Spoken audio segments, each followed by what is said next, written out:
नमस्कार दोस्तों, स्वागत है आपका हमारे YouTube चैनल पर।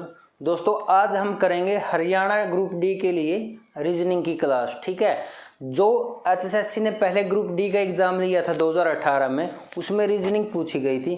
तो आज वही क्वेश्चन आज हम डिस्कस करेंगे ताकि आपको एक आइडिया मिल सके कि कैसे कैसे क्वेश्चन एग्ज़ाम में आते हैं। डिटेल में वीडियो, थ्योरी क्लास या जो भी टॉपिक आपको समझ में नहीं आता वो हम अलग से डिस्कस कर लेंगे, लेकिन आज हम देखेंगे सिर्फ प्रीवियस ईयर क्वेश्चन रीजनिंग में कैसे कैसे क्वेश्चन आए थे। आपको थोड़ी अंडरस्टैंडिंग आ जाएगी इससे पैटर्न की। ठीक है, तो शुरू करते हैं। देखो सबसे पहला क्वेश्चन क्या है। सबसे पहला क्वेश्चन है AYC DVF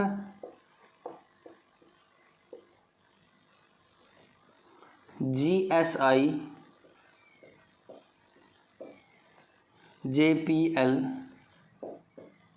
तो हमें इस सीक्वेंस में बताना था कि आगे क्या आएगा। ठीक है, तो दोस्तों ऐसे क्वेश्चन से आपने जरूर देखे होंगे। तो देखो ऐसे क्वेश्चन में क्या करना है, सबसे पहले हमें नंबरिंग देखनी होती है। तो उम्मीद करता हूँ आपको नंबरिंग याद होगी। देखो A की क्या है 1, Y की 25, C की 3। ठीक है, यानी 1, 25, 3। उसके आगे D की क्या होती है 4, V की क्या होती है 22, F की क्या होती है 6। ठीक है, फिर आगे ऐसे चलेंगे। G की क्या होती है 7, S की 19, सोनी S 19 है, ऐसे याद रख सकते हो। I 9 यानी I की 9। ठीक है, J की 10, P की 16, लव की L की 12। ठीक है, आप ऐसे याद रख सकते हो। लव बार बार होता है, मतलब L की 12। ठीक है, तो देखो ये नंबरिंग बनी इसकी। तो देखो यहाँ से 1 था, अगले पे गए तो क्या हो गया 4, उससे आगे गए 7, उससे आगे गए 10। ठीक है, यानी जो पहला नंबर है उसमें 3 की बढ़ोतरी है। तो यहाँ हम 10 से आगे जाएंगे, कितना आएगा 13, और 13 का पहला अल्फ़ाबेट क्या होता है M। ठीक है, ऐसे ही देखो ये है 25 से 22 यानी 3 माइनस, फिर आगे गए 3 माइनस, ऐसे ही 19 से 16 पे गए 3 माइनस, तो आगे भी 3 माइनस हो गया, कितना आएगा 13, और 13 की क्या होती है अल्फ़ाबेट M। ठीक है, आगे देखो 3, 6, 9, 12, फिर आगे क्या आएगा 15, और 15 क्या होता है O, यानी MMO हमारा राइट ऑप्शन था। ठीक है, तो देखो अगर आपको ये नंबरिंग याद है तो अच्छी बात है, नहीं याद है तो मैं आपको एक क्लास में याद करवा दूंगा काफ़ी आसान तरीके से। ठीक है, तो देखो ये था पहला क्वेश्चन।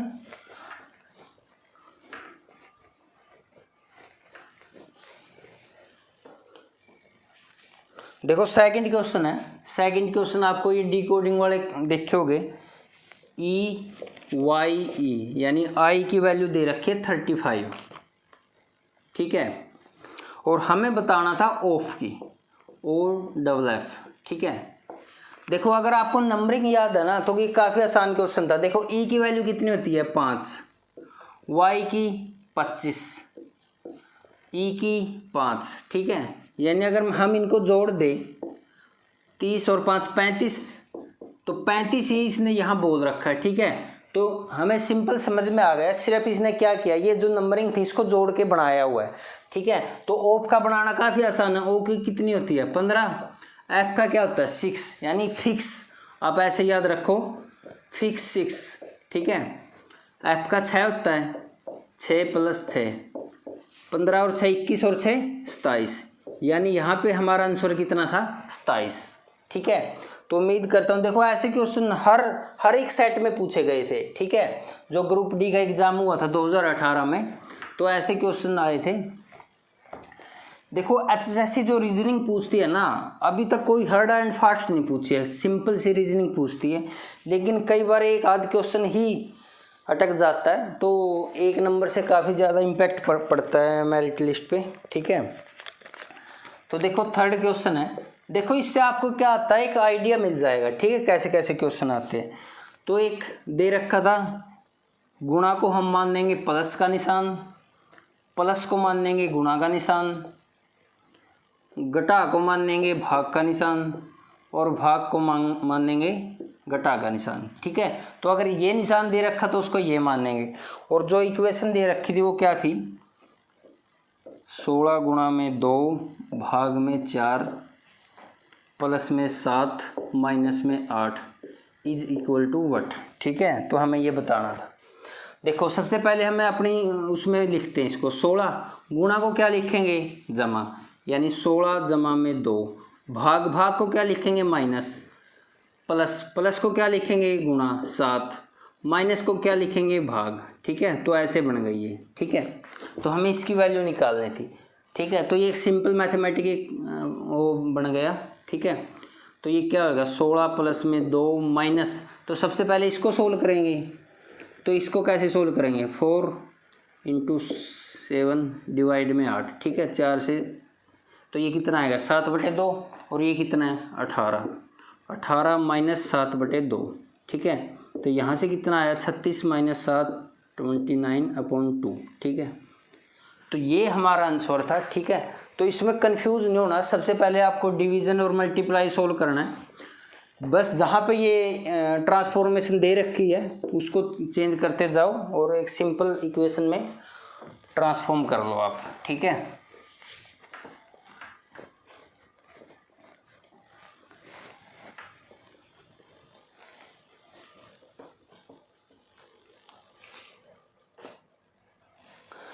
तो अगले क्वेश्चन पे चलते हैं।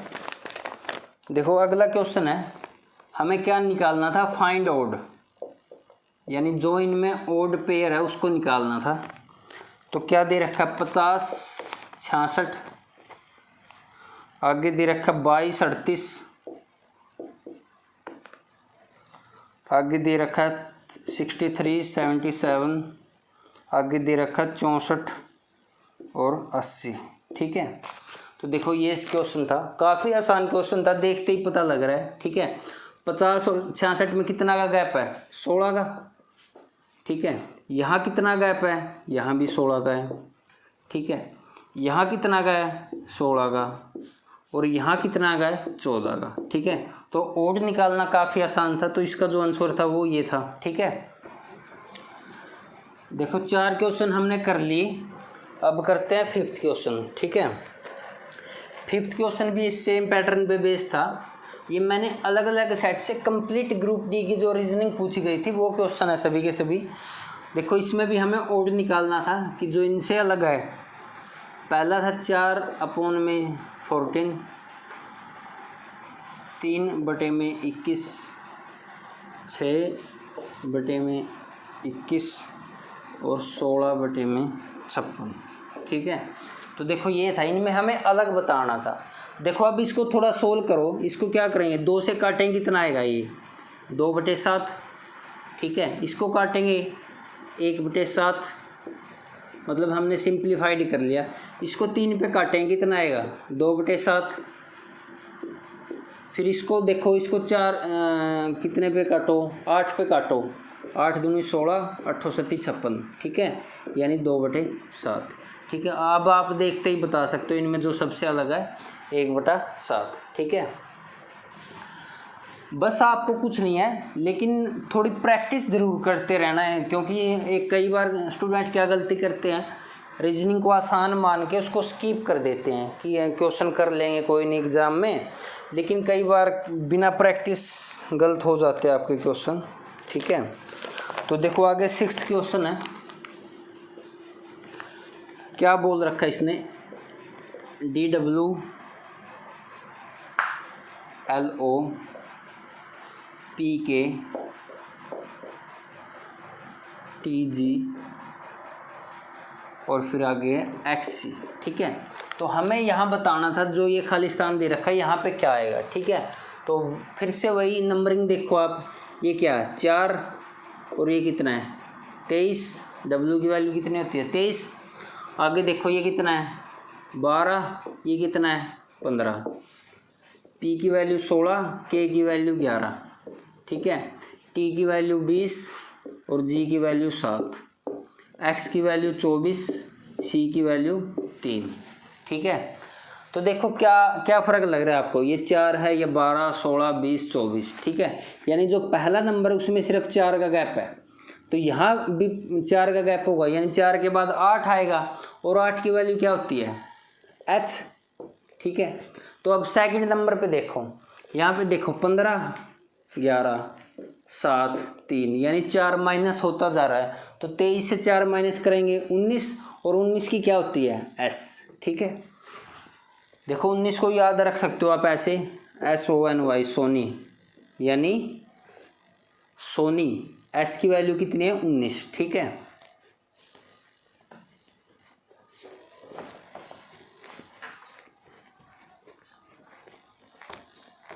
आपको सभी अल्फ़ाबेट के नंबर याद करा देंगे, अगर आपको याद नहीं है आप कमेंट सेक्शन में बता सकते हो, अगर आपको ऐसी प्रॉब्लम आ रही है तो, ठीक है। देखो क्वेश्चन नंबर 7, फिर से उसी टाइप का क्वेश्चन आ गया।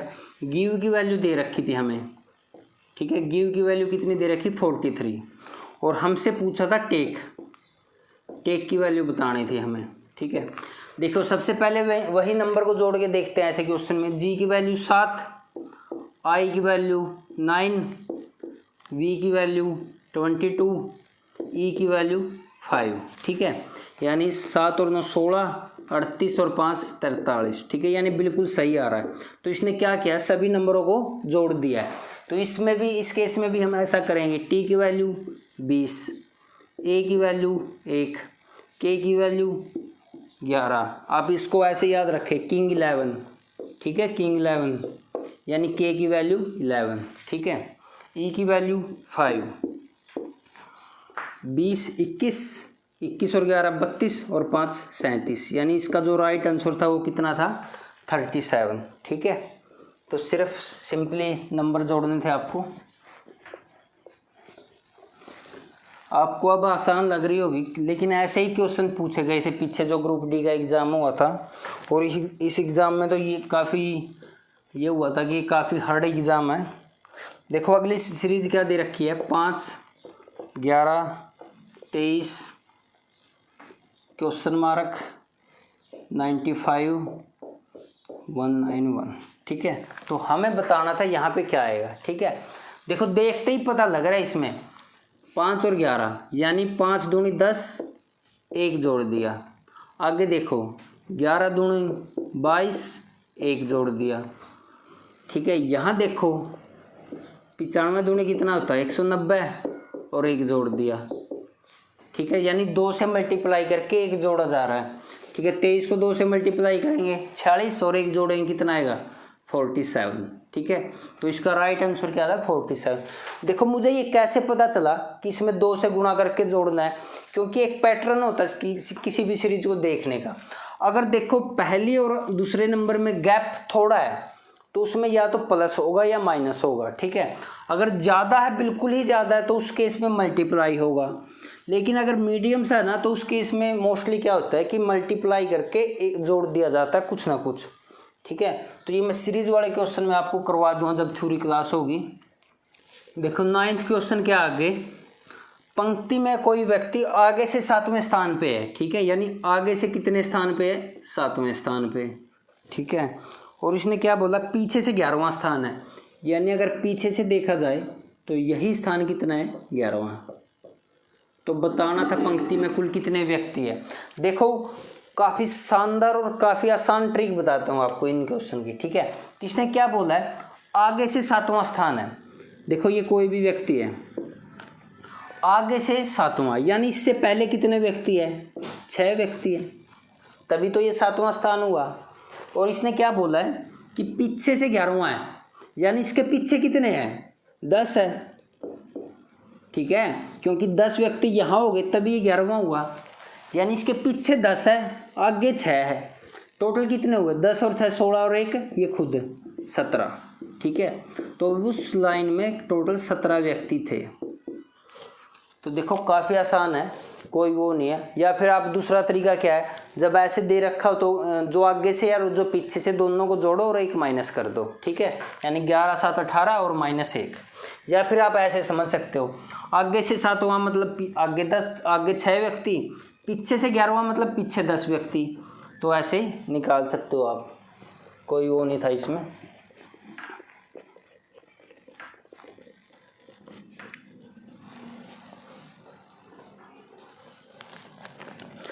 देखो अगला क्वेश्चन फिर सीरीज का है, 10वां क्वेश्चन है। 8 13 20, 8 13 20 क्वेश्चन मार्क 40 और 53। ठीक है, तो इसमें बताना था हमें क्या आएगा। ठीक है, तो देखो सबसे पहले क्या आ रहा है, इसमें कितना गैप है 5 का, इसमें कितना का है 7 का।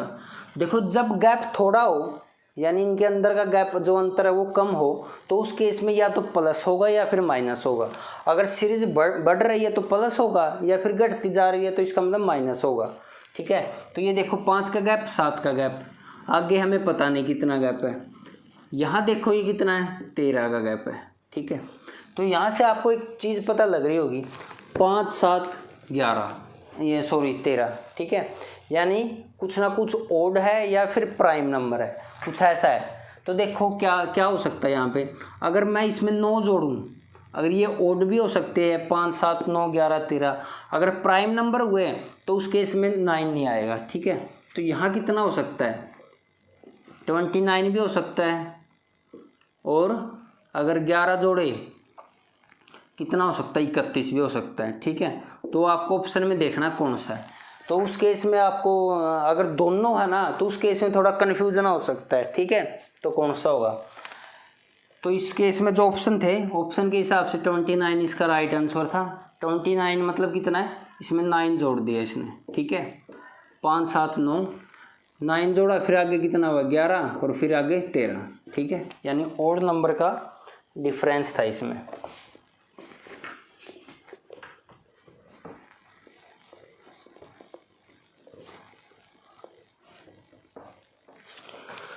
देखो अगला क्वेश्चन है, कैलेंडर पे बेस है क्वेश्चन 11th। 9 जुलाई को क्या दे रखा है मंडे। ठीक है, काफ़ी आसान क्वेश्चन था, आप वैसे भी कैलकुलेट कर सकते थे। इसने क्या बोला 26 जुलाई को, उसी साल 26 जुलाई को कौन सा दिन होगा। ठीक है, देखो 9 जुलाई को मंडे था तो 16 को मंडे, फिर 23 को मंडे, 23 को मंडे है तो 26 को क्या होगा 24 को क्या होगा मंडे ट्यूसडे वेडनेसडे थर्सडे।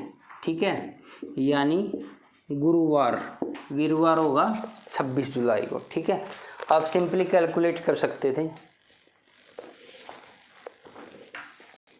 देखो इस वीडियो का आखिरी क्वेश्चन है ये, TEST की वैल्यू दे रखी थी 64, तो हमें क्या बताना था एग्ज़ाम की वैल्यू क्या आएगी। ठीक है, तो सबसे पहले वही है, इसको जोड़ के देखो 20 और 5 25, 25 और 19 44, 44 और 20 64, यानी सभी का जोड़ इक्वल कर रखा है 64 के। ठीक है, तो एग्ज़ाम के केस में क्या होगा 5 24 1 और m की वैल्यू 13, यानी 29 30 और 13 43। ठीक है, यानी 43 इसका राइट आंसर था। तो दोस्तों उम्मीद करता हूँ आपको इस वीडियो से एग्ज़ाम में कैसे कैसे रीजनिंग के क्वेश्चन आते हैं पता लगा होगा। अगर आपको रीजनिंग का कोई टॉपिक समझना है तो आप कमेंट सेक्शन में लिख के बता सकते हैं, मैं उस पर एक स्पेशल सी वीडियो बना दूँगा। ठीक है, तो जुड़ने के लिए thank you, all the best.